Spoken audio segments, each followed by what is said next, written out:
अस्सलातु वस्सलामु अलैका या रसूल अल्लाह व अला आलिका व सहबिका या हबीब अल्लाह अज़्ज़ा व जल्ल व सल्लल्लाहु तआला अलैहि व आलिहि वसल्लम।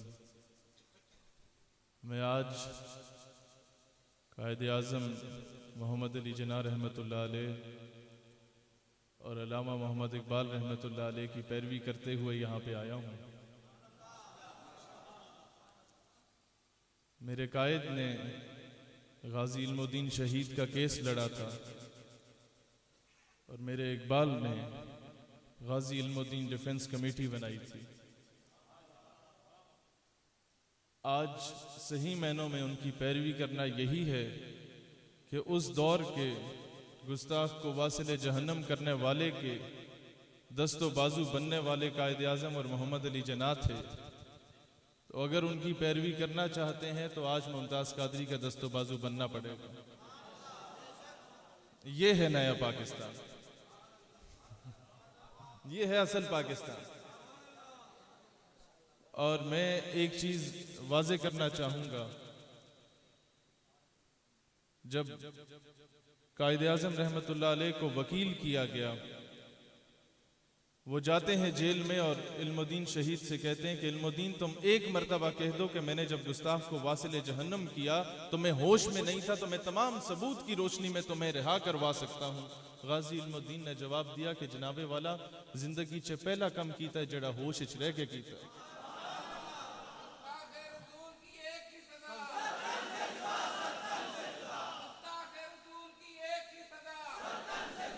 देन कमरे अदालत में जब इल्मुद्दीन साहब को लेके जाया जाता है तो जज कहता है कि इल्मुद्दीन तुमने गुस्ताख को कत्ल करके कानून हाथ में लिया है, तुमने तौहीन अदालत की है।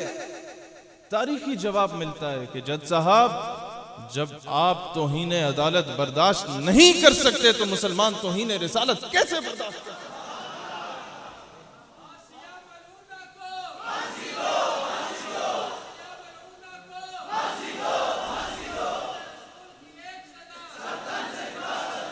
और जब अभी ये आसिया मलूना का जिक्र हुआ, देखें जब भी आशिकान रसूल सड़क पे आए तो हमारे वजीर आजम साहब ने कहा कि ये छोटा तबका आया है। मैं वजाहत करना चाहता हूं, ये गौर से सुनिएगा क्योंकि ये बातें बताना ज्यादा जरूरी है कि छोटा तबका है क्या।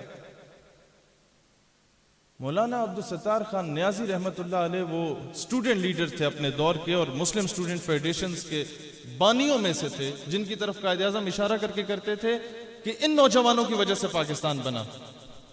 जब वो बुजुर्ग हुए, ज़ियाउल हक का दौर था, तहरीक निज़ाम मुस्तफ़ा और तहरीक ख़त्म नबूवत अपने उरूज पर हुआ करती थी, तो जनरल ज़ियाउल हक का एडीसी आता है और कहता है नियाजी साहब जरा तहरीकों से बाज रही है। तो नियाजी साहब मुस्कुराते हैं। वो फिर कहता है मौलाना साहब you know I am in uniform, we are running the state and you are under the state, कि मैं वर्दी में हूं, हम रियासत चला रहे हैं और आप रियासत के मातहत हैं।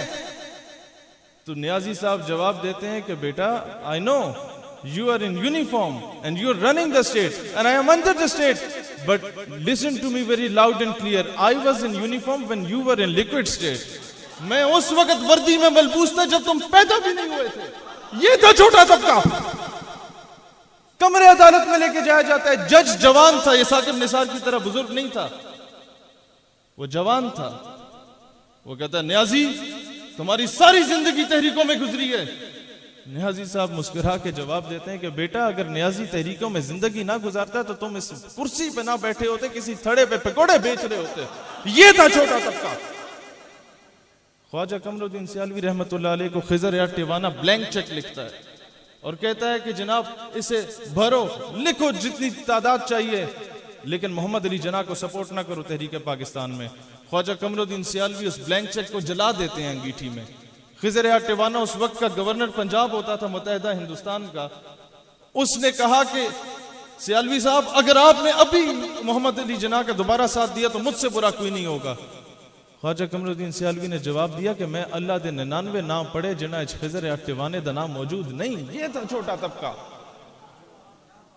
और आज वो लोग जो इस तबके को छोटा तबका कहते हैं, अगर ये उस वक्त पीर जमात अली शाह और पीर उस्मान की या पीर पगाड़े की सूरत में कायदे आजम का साथ ना देता, तो इस तबके को छोटा तबका कहने वाला शख्स जो आज मसनद सदारत और मसनद वजारत पे माबूस है, वो शख्स आज उस मसनद पे ना होता, किसी हिंदू बनिए की गाड़ी के टायर साफ कर रहा होता।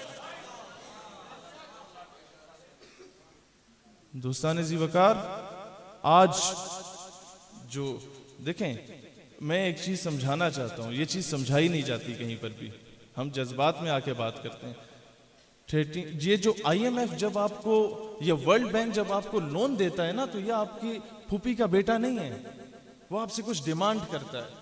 मैं अगर आपको कर्जा देता हूं तो मैं आपसे ये उम्मीद रखूंगा कि आप मेरे जूते भी साफ करें, मेरी गाड़ी पे भी कपड़ा मारें, और मैं लात मार के भेज दूं तो किसी की जरूरत नहीं है बोलने की। इसी तरीके से जब कर्जा दिया जाता है तो आफिया सिद्दीकी भी लेके जाई जाती है, तब गाजी साहब को भी फांसी दी जाती है, तब आसिया को भी रिहा किया जाता है। मैं वजीर आजम साहब से पूछना चाहूंगा, मौका नहीं है लेकिन पूछना चाहूंगा कि 13.2 बिलियन पाउंड्स जो आए थे बरतानिया की जानिब से, वो कहां पे लगे हैं? मैं पूछना चाहता हूं, जो US8 की तरफ से धमकी दी गई थी कि आसिया को अगर रिहा किया गया तो 1 टका नहीं मिलेगा, मुझे बताना वो धमकी के एवज तुमने रिहा किया या कानून के फैसले के एवज रिहा किया? और अब मैं ये बात करना बहुत ज्यादा जरूरी है कि पायलट साहब को जो रिहा किया गया और मुल्क की इज्जत को बेचा गया, जो मोराल हमारा हाई था और खुशी से हम सो नहीं सके थे कि हमने क्या बात की, और 2 दिन फिर हम लोग गम से नहीं सो सके कि क्या हो रहा है।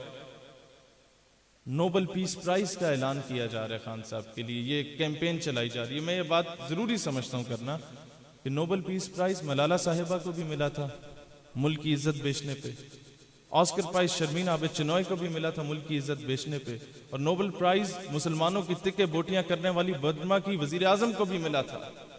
तो ऐसे नोबेल प्राइज अगर इस बेस पे मिलते हैं तो आज हम ऐलान करते हैं कि ऐसे नोबेल प्राइज पर हम लानत भेजते हैं, लानत भेजते हैं, लानत भेजते हैं। और मैं एक चीज बुजुर्गों से भी कहना चाहता हूं, आज क़यादत मौजूद है, आज डॉक्टर साहब मौजूद हैं, आज रिजवी साहब होते तो इन दोनों के सामने हाथ जोड़ के ये बात करता कि खुदारा कमरे के अंदर बंद रह के अपने मामलात को डिस्कस करें, कमरे से बाहर ना जाने दिया करें, दुश्मन बड़ा खुश होता है।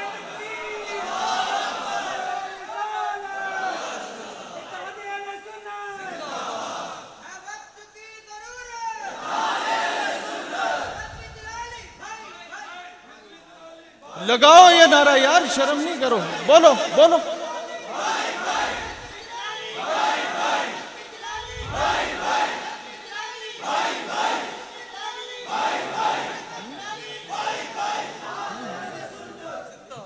अच्छा,